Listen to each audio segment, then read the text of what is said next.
महाकाय सूर्यकोटि समप्रभ निर्विघ्नं कुरु मे देव सर्वकार्येषु सर्वदा।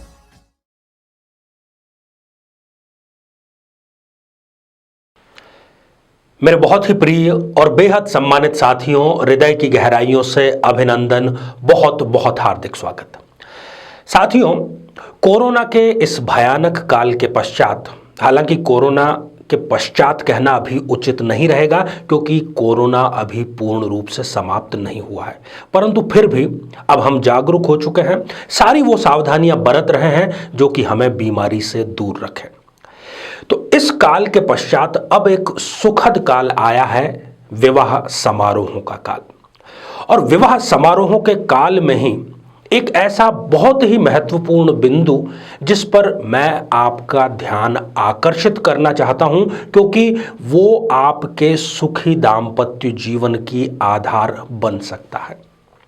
और उसको लेकर के बहुत बड़ी गलतियां शायद हर दूसरा व्यक्ति करता है और अनजाने में ही करता है, उसको बिल्कुल पता नहीं है कि इस समय इस प्रकार की सावधानी बरतना बहुत जरूरी है। साथियों, जब भी कुंडली मिलान के लिए दोनों पक्ष या कोई एक पक्ष हमारे समक्ष आते हैं, कुंडलियां जब मिल जाती है तो बहुत ही हर्ष प्रसन्नता का विषय होता है, क्योंकि अब वो शादी की तैयारियों में जुटने वाले हैं। पर इन सब के बीच वो ये भूल जाते हैं कि जब वो किसी ज्योतिषी के पास में, किसी विद्वान के पास में जाते हैं तो वो अपनी एक मांग रखते हैं कि आचार्य जी ऐसा करिए कि आप फरवरी या मार्च में कोई अच्छा मुहूर्त बतलाइए, या आचार्य जी आप ऐसा करिए कि अगले 27-28 दिनों के भीतर का कोई अच्छा मुहूर्त बतलाइए। जब आप ये कर रहे होते हैं तब आप अनजाने ही सही मुहूर्त के साथ में खिलवाड़ कर रहे होते हैं, छेड़खानी कर रहे होते हैं। और मुहूर्त के साथ में यदि आप ऐसी मनमानी करेंगे, साथियों, आपके लिए बिल्कुल उचित नहीं रहेगा। मैं मुहूर्त विज्ञान के बारे में बात करूंगा, कुछ रहस्यों का उद्घाटन भी करूंगा। उससे पहले एक बेहद जरूरी सूचना कि हम हमारे प्रत्येक एपिसोड के अंत में किसी न किसी जातक के प्रश्न का उत्तर देते हैं, और ये प्रश्न हमें प्राप्त होते हैं आप लोगों के ही द्वारा YouTube कमेंट के माध्यम से। जब भी आप अपना कमेंट लिखें, उससे पहले #आचार्य चंद्रकांत इस शब्द का प्रयोग जरूर करें, और साथ ही बेहद आसान सा प्रश्न जो इसी एपिसोड से संबंधित है, इसी एपिसोड के अंत में आपसे पूछा जाएगा, उसका सही उत्तर साथ में लिख करके जरूर भेजिए। साथियों, हिंदू मान्यता में 16 संस्कार बतलाए गए हैं और सबका बहुत ही विलक्षण महत्व है, इसमें कोई दो राय नहीं। पर इनमें से भी 3 ऐसे संस्कार हैं, जन्म संस्कार, मृत्यु संस्कार और विवाह संस्कार, जिसमें समय का बहुत बड़ा रोल होता है, बहुत बड़ी भूमिका होती है।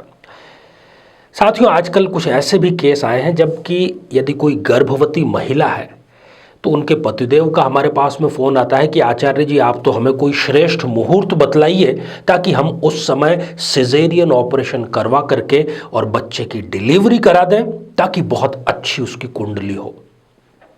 मैं उनको कभी भी एंटरटेन नहीं करता, इस प्रकार के केस में कभी भी नहीं लेता, क्योंकि जब आप ईश्वर बनने का प्रयास करते हैं तब आप कहीं ना कहीं स्वयं से और कुदरत से खिलवाड़ कर रहे होते हैं। ये तो हुई जन्म की बात। मृत्यु के मामले में भी कुछ बहुत ही शर्मनाक हरकतें कलयुगी बेटे कर बैठते हैं। एक ऐसा ही केस मेरे समक्ष आया कि आचार्य जी, मेरे पिताजी जो हैं हॉस्पिटल में भर्ती हैं, वेंटिलेटर पर हैं, और कोई उनको पैसे रुपए की दिक्कत नहीं थी कि इनका इंतकाल, इनका निधन कब होगा।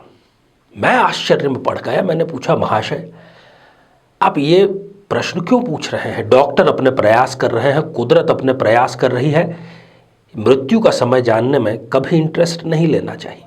उन्होंने कहा कि आचार्य जी, मैं अपनी मल्टीनेशनल कंपनी की नौकरी से छुट्टी लेकर के यहाँ आया हुआ हूँ, मेरा बहुत नुकसान हो रहा है, पिताजी को आज नहीं तो कल नहीं तो 10 दिन 15 दिन बाद में मरना ही है, तो मुझे यदि पता लग जाएगा तो मैं उस हिसाब से अपना मैनेजमेंट कर लूँगा, मीटिंग्स कब मुझे पोस्टपोन करनी है।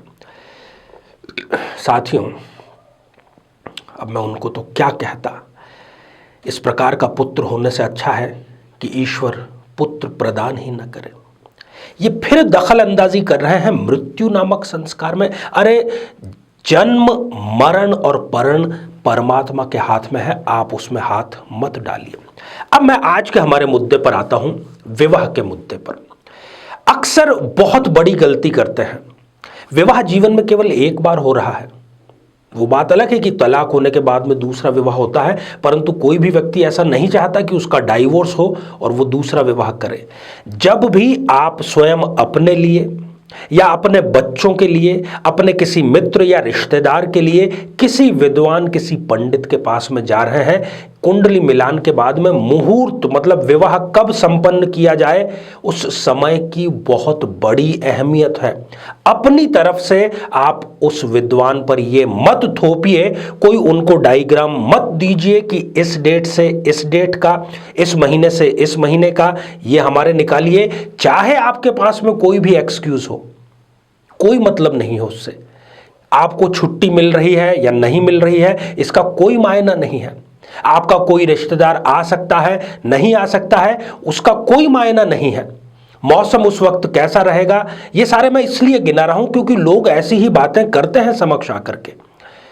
आपके लिए उस समय वो संस्कार महत्वपूर्ण है या किसी विशेष व्यक्ति का आना या छुट्टी का आना विशेष महत्वपूर्ण है। साथियों, हमारे संस्थान में निरंतर शोध चलते रहते हैं। ऐसे ऐसे विषयों पर शोध चलते रहते हैं जो शायद आम ज्योतिषी कभी उसके बारे में सोचता नहीं है। हमने एक सारणी का निर्माण किया और उसमें यह पाया कि जिन जिन व्यक्तियों ने बिना अपनी तरफ से कोई दबाव दिए विद्वान के कहे अनुसार, चाहे उनका उसमें नुकसान ही क्यों ना था, उस सही मुहूर्त में यदि विवाह संपन्न किया है, उसमें तलाक की रेट लगभग शून्य ही थी। और जबकि जिन लोगों ने विद्वान पर दबाव डाल के कि हमें तो इस माह का, इस स्थिति का ऐसा हमें मुहूर्त निकाल करके दीजिए, उन्होंने सीमा रेखा दोनों तरफ की बता दी, उसमें तलाक के मामले बहुत ज़्यादा थे। तो मेरा ये एपिसोड बनाने का बहुत ही विशुद्ध और अच्छा उद्देश्य यही है कि आप मुहूर्त विज्ञान को जानें, उसकी शक्ति को जानें, तभी तो मुहूर्त का महत्व रह जाएगा। यदि आप अपनी तरफ से ही दबाव डलवा देंगे तो फिर वो मुहूर्त नहीं हुआ। हाँ, पंडित जी आपके दबाव में आकर के वो कार्य जरूर कर देंगे, परंतु वो शुभ नहीं होगा। इसलिए आप स्वयं ये सावधानी बरतें, अपने आसपास के लोगों तक इस बात को पहुंचाएं। और साथ ही मैं विद्वानों और ज्योतिष गणों से भी करबद्ध प्रार्थना करता हूं कि आप भी इस प्रकार के दबावों में ना आएं। और एक और महत्वपूर्ण बात, जब भी आप मुहूर्त निकलवाने के लिए या कुंडली मिलान के लिए किसी विद्वान के पास में जा रहे हैं, तो सबसे पहले यदि आपके पास में तस्वीर है अपने कुल देवता या कुल देवी की, तो उनके दर्शन करें, उनका आशीर्वाद ग्रहण करें। और यदि तस्वीर नहीं है तो मन में आप उनका स्मरण करें, तब जाकर के आप ये कार्य संपन्न करेंगे। कार्य शुभ होगा, दाम्पत्य जीवन सफल रहेगा, किसी प्रकार की कोई अड़चन नहीं आएगी। तो साथियों, अब हम बढ़ते हैं आज के हमारे कमेंट के चरण की ओर। आज हमने कमेंट शामिल किया है वसुंधरा दुबे जी का, जो कि उन्होंने लिखा है इटारसी मध्य प्रदेश से। आपने जानना चाहा है कि क्या आपकी जन्म पत्रिका में सिविल सर्विसेज अर्थात राजयोग है या नहीं है। वसुंधरा जी, बहुत ही सुंदर आपकी कुंडली है। पंचमेश होकर के सूर्य भाग्य स्थान पर बैठ करके बहुत सुंदर राजयोग का निर्माण कर रहा है और राजयोग ज्यादा दूर नहीं है। फरवरी 2021 के बाद से ही ये राजयोग प्रारंभ हो जाएगा। आप अपनी तरफ से परीक्षा में किसी प्रकार की कोई कमी न रखें। तो साथियों, अब आज का बेहद ही आसान सा प्रश्न। आज हमने बात की मुहूर्त विज्ञान की। इसी चर्चा में मैंने ये बतलाया कि जब भी आप मुहूर्त निकलवाने के लिए, कुंडली मिलान के लिए किसी विद्वान के पास जाते हैं, उससे पहले आपको किन का स्मरण करना चाहिए, उन्हीं का नाम आपको लिख करके भेजना है। साथियों, आप सभी स्वस्थ, समृद्ध और शांतिपूर्वक जीवन व्यतीत करें। नमस्कार।